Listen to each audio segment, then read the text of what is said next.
Hi, I'm Andrew Tsao. In this episode of Backstory, we're talking about Giants, a documentary that tells a quirky and intimate tale about the very human drama surrounding a single-minded obsession, the attempt to grow the world's largest pumpkin. Local television producers Jim Dever and Mimi Gann learned about this unusual hobby and knew they had a great story on their hands. Jim and Mimi, welcome to Backstory. Thanks for being here. Yeah, thank you. So let me ask first, with your broadcast journalism background, and I think some of our viewers will recognize you and know you from that here in the Northwest, one has to ask, in terms of research into a story like that, it had to be different from some of your news magazine pieces. How did you begin? How did you go about the process of finding this story and doing the research on something like this? Mimi found it, so you tell that. Okay, I'll start with that. I found it, actually I owe it to my father. He lives in the Bay Area, and he found this clipping about this big giant pumpkin competition in Half Moon Bay. The Half Moon Bay, the sort of West Coast Championship. That's right. It was huge, and we noticed, he sent it to me because he noticed that a lot of the winners or past winners were from the Pacific Northwest. Okay. And we just saw that article, and we just thought, you know, we were looking for another project to do, independent of King 5. Sure. And we just thought, well, it's something we could do here locally and sort of do on the side and when we're not working. And so we just sort of started looking into it, called some of the people that were mentioned in the article, and that's sort of how it started.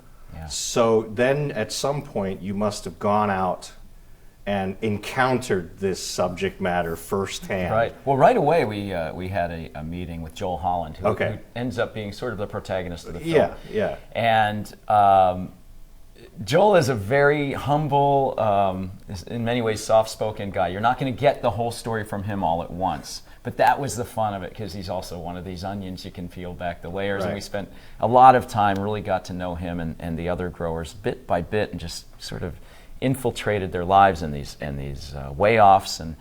And just parts of the story would reveal themselves to us as we went. We really didn't have a layout for this is our story when we started. So you did a lot of interviews beforehand, took them back home and sort of put them together and figure out how you were going to tell this story? In a lot of ways, I think we knew where we wanted to lead to, which was the big competition, and follow them through a season. But we didn't really know where it was going to take us. We'd heard there's all kinds of quirks in growing these pumpkins, and it wasn't really about the pumpkins. It was really about the people who grew them. We knew that right away. Yeah, this had to be about the people. They were just obsessed, like with anything, and they were just really interesting. And that's where we learned a lot of like some of the broken friendships, the scandal, things like that, as we were interviewing them. Right, and those things would come in whispers. They would come between the on-camera moments. Somebody would say, "Well, you know, he doesn't really care for that." Well, that's what my next question was. You know, interestingly enough, you watch the film and all of a sudden there's political intrigue, espionage, backstabbing, recrimination, innuendo, and I thought to myself, did they exacerbate this by making the film? Did they just get a chance to look into it? You know, you place yourself there in the world. There were people clearly who were like, I don't really want to talk about this, but if you must know, this is the case. What was that like? Well, the level of emotion was surprising. It was very surprising. Over giant pumpkins, of all things. And we didn't have to play it for laughs, because if you just tell the story in a straightforward way, you know, everyone, the audience and the people involved, everyone included, realizes this is all at the core about giant pumpkins and people not being able to get along around that. It's inherently funny. Well, they did have a sense of realizing, you know, even though we're going to see in the film, I mean, friendships fall apart over this, but you could tell they were also, while they were talking to you about this, sensing like, yes, we're aware it's a little ridiculous. And there's some good news our viewers will see that came out of it in the end, ultimately. So how long were you involved in the making of this film? I mean, I know where we end, and our viewers are going to get a chance to see it. But what was sort of the time frame for putting all this together? Much like the great cathedrals of Europe, I believe it's a multi-generational time frame at this point. I could say that we're still not completely done. I mean, we keep tweaking, and we're We're a mess. Well, You know, the thing is, we've never been full-time filmmakers, and so that has led to this being an on-the-side sort of project. But we started in 2005, and we just kept tinkering and you're and building. still tinkering. well, you know, we got it. It's a masterpiece, Andrew. What can we tell you? That's the way it works. We got it done, and then we weren't really happy with it, so we kept going back and tweaking it and trying to make it as best we could. Okay. Just, you know, and so it took us a couple years. And like Jim said, we're not full-time filmmakers, so it wasn't a priority so much because we had a lot of other things going on. But we knew we wanted to get it done. We felt like we had a good story there. We built ourselves so many artificial deadlines that became real deadlines, you know, like film festival submissions and things like that. And then we would follow up and we would get some form of the movie completed and we would turn it in. And then the next deadline might be 4 or 5 months later and we go like, yeah, you know, I saw that the screening, we had a couple of issues there. Okay. Let's go, you know. And nobody ever commissioned this film. There was never a movie channel waiting to put it on so the you air. have time to make it better and better. And it was just the two of us. Right. He shot most all of it, edited it. You know, we had a few other people working on it, but it was just the two of us. We didn't have any financing other than friends and family. We'd hold these fundraisers to try to earn money to finish the film. And that was great. It was a great test audience as well. Sure. And, you know, it was fun. We got it into some film festivals. And well, you know, one of the things that makes this documentary stand apart is the way you handle story. I mean, oftentimes one of the most difficult things for a documentary filmmaker is to balance truth-telling and simple representation of facts and the structuring it into a story that is a way in for an audience. And you obviously found a story structure. You already used the word protagonist when you were talking about one of the characters. I want to know a little bit more about how this sense of story came into the making of it. And as our audiences are going to see, you have a great actor telling us the story and Tom Skerritt doing the narration. So obviously this was on your mind. Tom Skerritt in many ways was the missing link in our search to find a way to tell the story because we loved his voice, we love him as a character, and we had to convince him as a narrator and a friend of ours that we don't want him to just narrate this. We want him to become a character as the narrator. And so the narrator has attitude and can convey some emotion that some of the people on screen are reticent to convey. Yes. We knew that was there. We're not making up fake emotion. It was there. Sometimes it would come out in a phone call or an email or off camera. And Tom was a great way to bring that out, to speak a truth that some of the characters themselves were unable or unwilling to speak. So we were able to bring that through a little bit. It does hearken to a sort of, you know, sense of American folktale in the way he's going about narrating. He's not just commenting and presenting it. He's in there with us, trying to sort out the mystery of all of this. And that was intentional. We felt that we needed to do that. It was almost like he was their friend. He was a grower or a past grower and knew all of them and could actually comment on all of them and had an opinion about all of them. It was a very fine line, though, that we didn't want to make fun of the growers. Sure. You know, we just wanted them to tell their story, and just we couldn't have scripted it better for some of them, just what they say.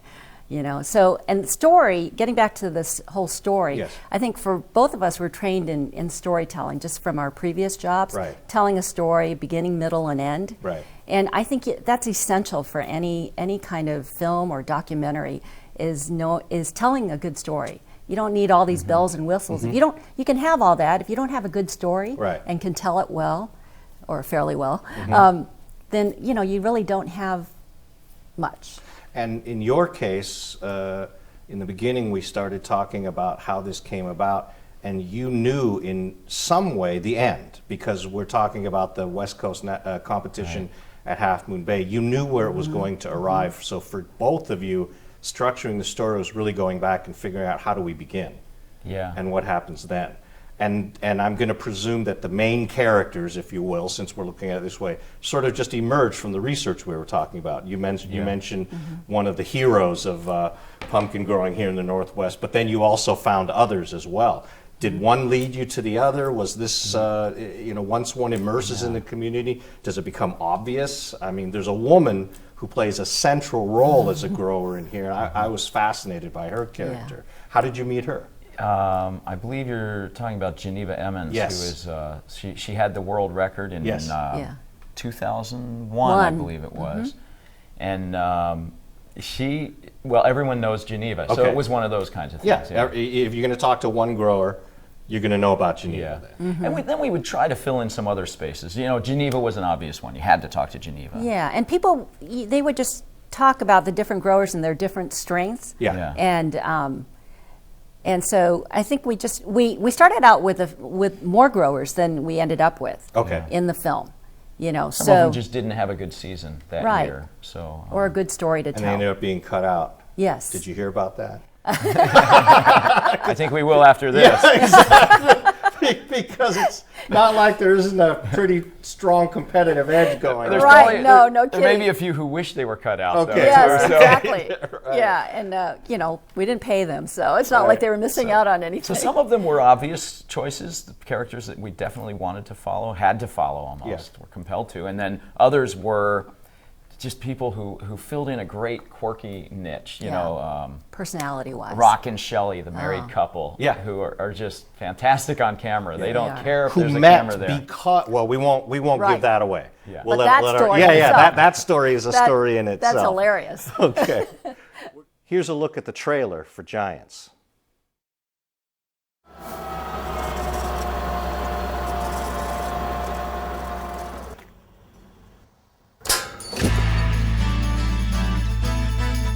Well, now you have a recliner chair. From one tiny seed, we always hold our seeds in our hands and pray over them.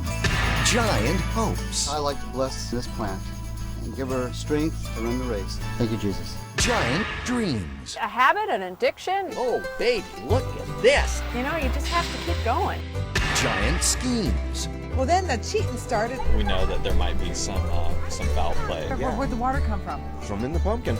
That is unfortunate. And another thing, one giant grudge.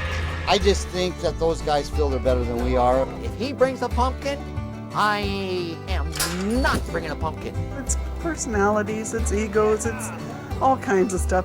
Growing the world's largest vegetable. Oh my God! And growing apart. There's a lot of hurt feelings and a lot of mad people. It's like a soap opera. There's always drama. Giants. Size really does matter. The bullshit stops when the tailgate drops. So let me talk to you a little bit about some of the other things that happen in this wonderful film we just saw.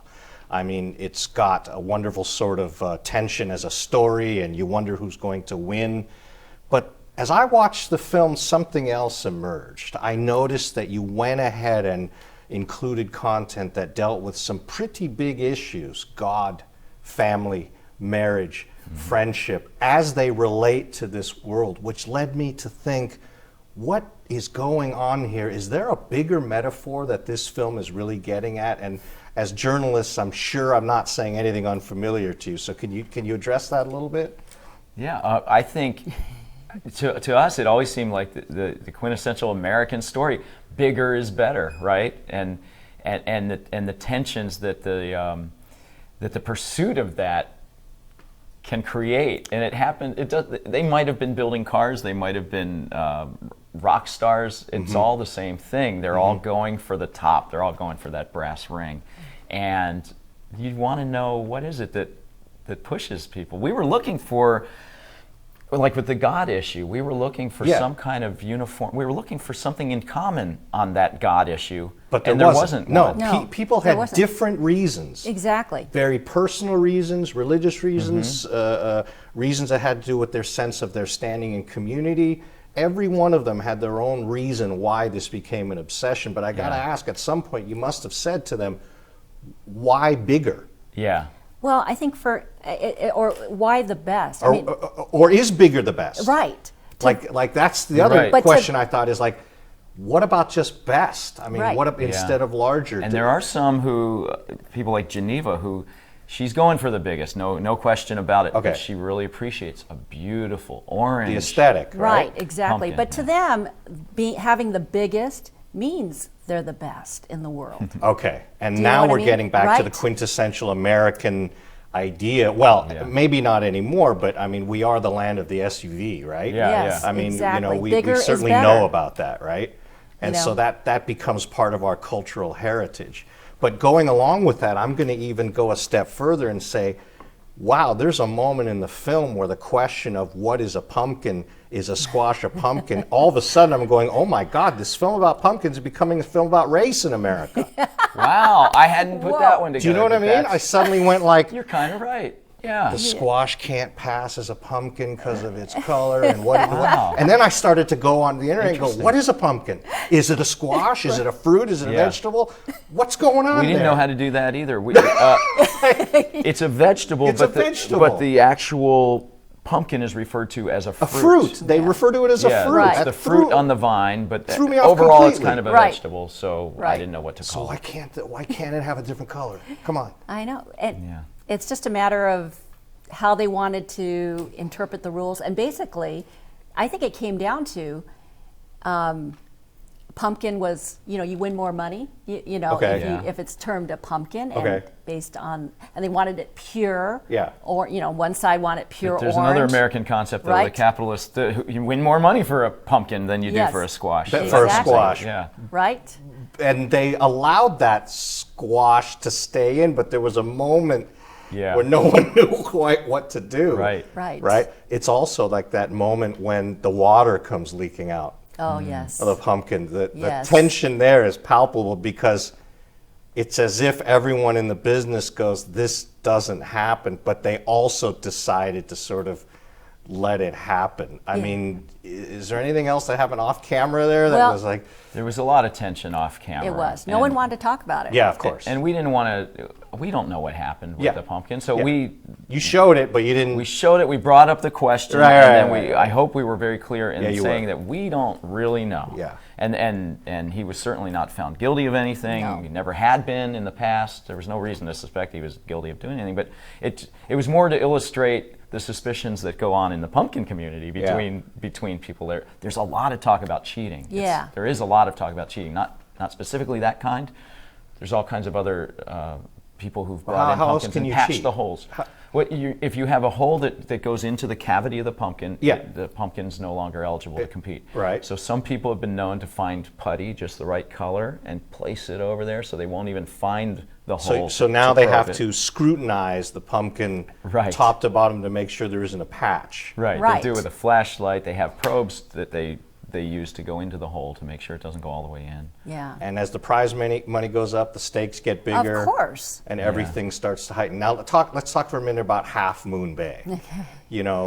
As we started talking about at the beginning of the program, this film came from an article you were given about that competition. Right. So tell us a little bit about your experience going down there with cameras, Yeah. inserting yourself into the championship, and what that was like. Well, it was great. We knew we had to follow these pumpkin growers down to Half Moon Bay for the big payoff. That's a big part of sure, yeah. the journey there is a big part of And it. to them, Half Moon Bay was like the world's biggest pumpkin contest. You had to win that. I mean, it was great. The payoff was great. They could win a lot of money. And So- the fame. The fame, They love the exactly. fame. Yeah, the press, You everything. become the grand marshal of the parade when you win. Exactly. And there's all this press there too, and all the stations are covering it. So it was great. And we, working on a budget, we followed them down there with another cameraman. So we had two Yeah. cameras. We had a very And- interesting night in a discount hotel room. Yeah. Right where they stay, right in that. Well, where we stayed. Where we stayed, we had to share a room. There was 3 of us, and we shared a room. I felt like I was back in college, Two guys sharing and a a girl. dorm. with Yes. cameras and Yes. equipment. Yes, exactly. That was funny. So we drove all the way down there, followed them down, and that was great. But there were 2 separate caravans because Joel Yeah. didn't want to go down. They used to go together. Wait. So you're saying the Washington contingent used to caravan down together. Pretty much But together. since the splinter that was described in the film, they no longer do this. Nope. Right. Nope. So as filmmakers, we had this hopscotch between the two. to But try they're to all going capture at the that. same time. Pretty much, or a day or two. Some go a day earlier. It depends. And we were phoning ahead and behind and finding out where everyone was and saying, oh, well, and we drove through the night. That's why we're in a hotel, checking in at 4 in the morning. We wanted to make sure we got out in front of the group at one point because we had been back behind the group with another set of people. So it was just a lot of trying to capture all that on the way down. And are you telling me the Washington contingent, when they get down to Half Moon Bay, are pretty much remain separate? Yeah. I mean, you see them together in your film because they're at the same event. Right. Yeah. But I was wondering, was there a handshake? Was there a... No, there wasn't. Nope. And if you look closely, you'll see that they're really never in the same shot. That's together. what I noticed. Yeah. I saw reactions and responses, and I thought, I don't see them coming together and giving them the old, hey, nope. next year we'll see. It's funny because I watched King of Kong, a documentary that I love. And the two guys, I didn't realize until I listened to the director's commentary on that, two guys in that film are never in the same shot together. And there is one spot that I think they kind of pan over when one guy arrives and you can see. That's about and it. I thought, well, you know what? I never noticed that. To me, that was a story about these two guys head to head the whole time. Yeah. And we had the same situation in our film. When you got there, Right. they just weren't going to be in the same...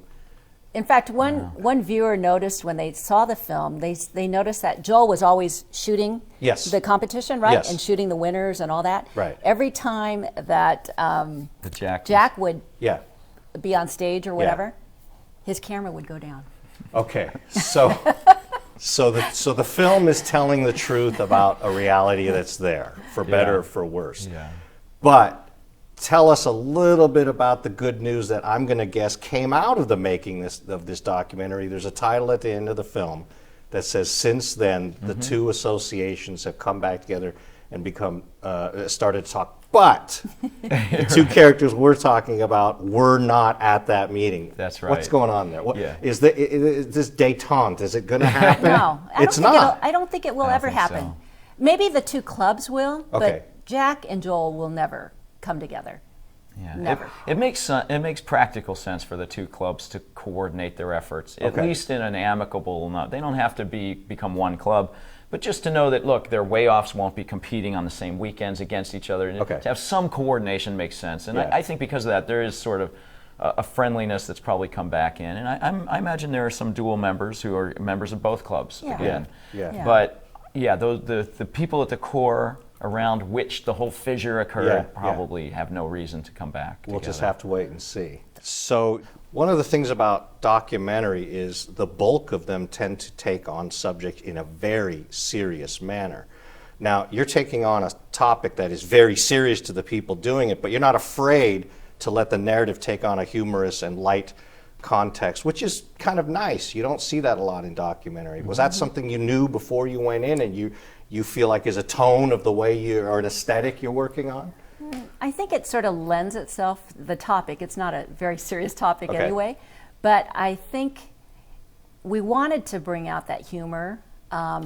We didn't want to make it happen, but we wanted to let it. We loved hearing laughs, right?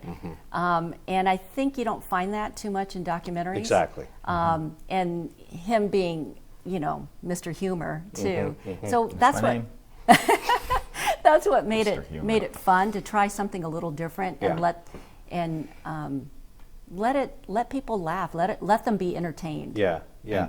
It came with its own humor, and it's my favorite kind of humor where people don't realize they're being funny. That's right. That's the stuff I love the most. Right. That's right. Yeah, I mean, it's great how you found this balance between some of the things we were talking about, some very, very serious, issues going on in the film, but at the same time, we know at the end of the day, it's about the biggest pumpkin. All about big pumpkins. That's right. That's right. It is. That's what's so funny. Well, you have a very fresh and unique style and approach to telling a story, and as we've been sort of discovering, there's a lot more to it than meets the eye, and I appreciate that very much. Can we expect more of this kind of work from you as a team in the future? I don't know if it's this kind of work. We have a problem. Maybe I do, and this is like a therapy session. This show is all things. And by the way, I'm waiting for you to ask what our favorite curse word is. Your favorite curse word? Mine happens to be shit. But that's all. But, all right. But He wants to see if it's going to get beeped. It's going to get will it beeped. get beeped? Will it get No. beeped? I don't know. I don't know. We'll see. It's what cable. Well, let's try it. You It's can cable. try it. Yeah. You can do anything. I don't swear. No, you can do anything here. Yeah, she doesn't. She doesn't swear. It doesn't look good on So her. you compensate. Okay. Where were we? What's Oh, next? oh, What's next? Yeah, we just keep moving is the thing. We were never full-time filmmakers, and we still aren't. And we have so many other things going on. I know we're interested in a lot of Yeah, stuff. we'd love to find a really good story. I think we learned a lot from doing this. Yeah. I think we loved working on the project together, so we'd like to find another project. But again, it's hard when you don't have financing, you don't. And while it's a fun film, it's not real, you're not going to make any money off of it, that kind of thing. But it was a great process. And I would love to do another documentary. Just trying to find that story, that good story. Well, it's also great that you have a strong relationship with the Pacific Northwest, and you've been telling Northwest stories on television for a long time, and you're telling a Northwest story with this film. And I know Tom Skerritt as well, and I know that's something he's very interested in, is having the Northwest be a place where these wonderful kinds of stories can be told. So we hope that whatever it is, it's going to be a Northwest story, and we can have both of you back for that. Well, Oh, thank yeah. you. Well, thanks. I think we should take this film and make it a narrative feature. You could take these same I characters guess so. and change a few things, And turn it into a film. Yeah, I that's think not you a bad could. idea. We could have it starring Tom Skerritt as one of the growers. There you go. Maybe he's familiar with the work. Look so what maybe. gets born on a show like this. You bring people together, Andrew. Thank you both you. so much for being here. It's Thank been you an very absolute much. pleasure. Sorry for cursing.